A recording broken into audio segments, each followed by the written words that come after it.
Hello friends, Radhe Radhe.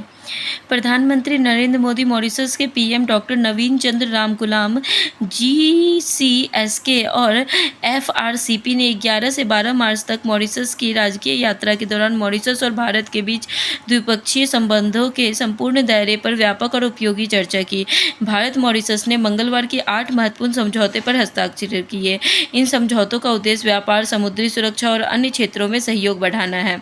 अपने 2 दिवसीय Mauritius दौरे के दूसरे दिन पीएम मोदी ने ग्लोबल साउथ के विकास के लिए Mahasagar mutual and holistic advancement for security and growth across regions नाम की नई नीति की घोषणा की।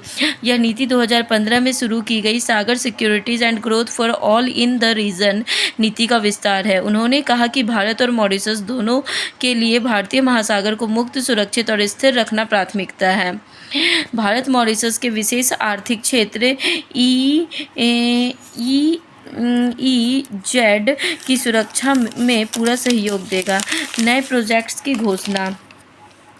पीएम मोदी ने मॉरिशस की कई नई विकास परियोजनाओं की भी घोषणा की, जिसमें 100 किलोमीटर लंबी जल पाइपलाइन का आधुनिकीकरण, 500 मिलियन मॉरिशस रुपए की सामुदायिक विकास परियोजनाएं और मॉरिशस की नई संसद का निर्माण, जिसे भारत मॉरिशस को लोकतंत्र की जननी की ओर से उपहार के रूप में देगा। भारत और मॉरिशस ने किए 8 समझौते पर हस्ताक्षर। व्यापार में राष्ट्रीय मुद्दा का इस्तेमाल, समुद्री डेटा साझा करना, मनी लॉन्ड्रिंग रोकने के लिए भारत और मॉरिशस करेंगे सहयोग। एमएसएमई क्षेत्र में सहयोग, कोस्ट गार्ड को मजबूत करने में भारत करेगा मदद।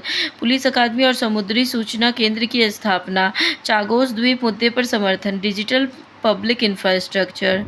धन्यवाद। राधे राधे।